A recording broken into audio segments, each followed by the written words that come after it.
Once, in the vibrant village of Iribibo, there lived 4 young men who struck fear into every heart. They were known as Kwame Lion, Kojo Stone, Yao Spider, and Mensa Smoke. Kwame Lion was their leader. Tall, broad-shouldered, with a fierce glare that made children hide behind their mothers, he had been abandoned by his father at birth and raised by an elderly grandmother who passed away when he was 14. He found refuge in anger. Kojo Stone, his right-hand man, was named for his hard fists and even harder heart.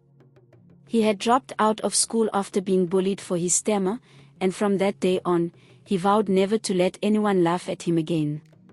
Yao Spider was small but quick, always darting through alleys and rooftops like a spider on its web. His parents had moved to the city and left him behind with relatives who neglected him. Mensa Smoke was the quietest, but wherever there was trouble, he appeared like smoke, silent, creeping, and dangerous. Together, they were feared by all. The 4 would roam the streets, harassing traders, stealing plantain chips and roasted maize, and extorting money from travelers who passed through the village. They overturned market stalls if vendors refused to give them free goods. Children were too scared to play outside, and old men avoided the town square after dark. Even the chief, Nene Adusa, tried to call them to order. He summoned them to the palace 3 times, offering them work, promising to send them to vocational school. But each time, they laughed in his face. "We don't need your pity," Kwame Lion had said, his voice like thunder. "This town belongs to us." The elders were helpless. The chief's guards could not control them. Life became unbearable. One market day, the gang decided to raid a neighboring town called Mansoka. They harassed a farmer, broke his crates of oranges, and snatched a woman's basket of fish. But Mansoka was not Iribibo. The youth of that town had long prepared for troublemakers. They caught the gang by surprise, surrounding them with sticks, machetes, and ropes. A fierce fight broke out. Kojo Stone had his arm broken, Yao Spider was knocked out cold, Mensa Smoke barely escaped, and Kwame Lion, the fierce leader, was beaten so badly he could hardly breathe. When the dust settled, the youth of Mansoka stood over them. "Go back to your village and tell everyone," one of the youths said, "that if you ever return here, you will not leave alive." For the first time, the 4 feared for their lives.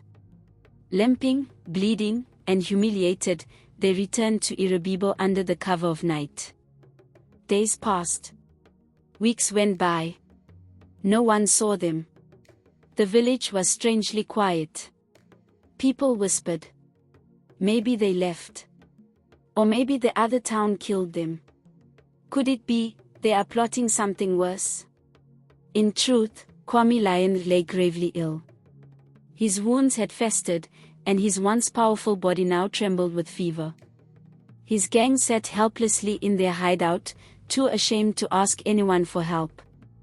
One afternoon, news reached Madame Abina, the owner of the largest shop in the village.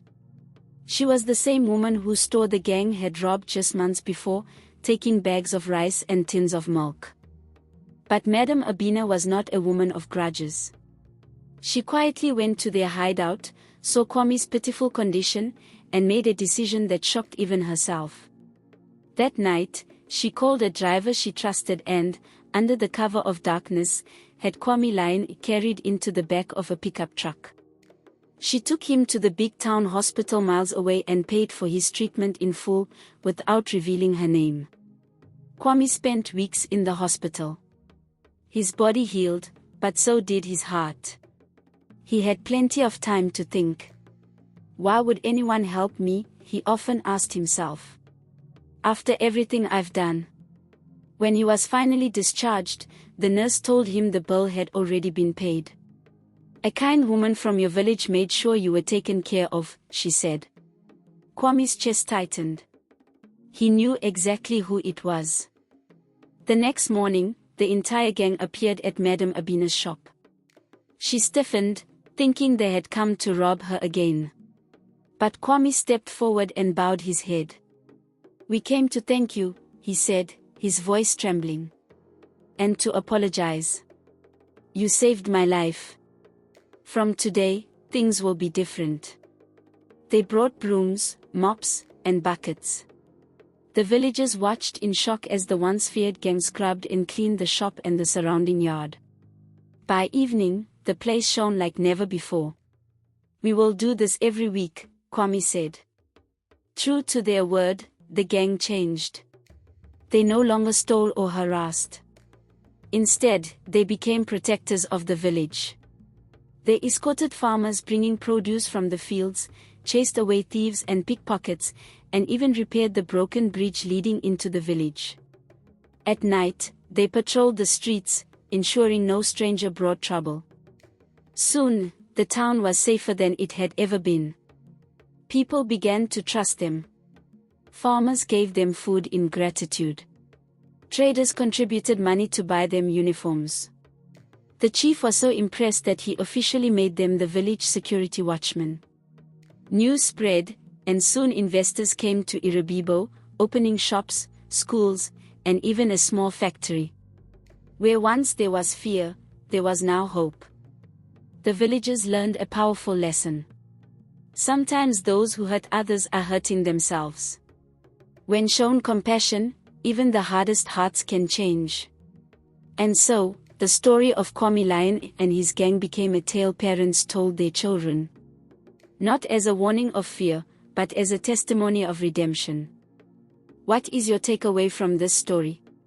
Share in the comments below. Don't forget to like and subscribe.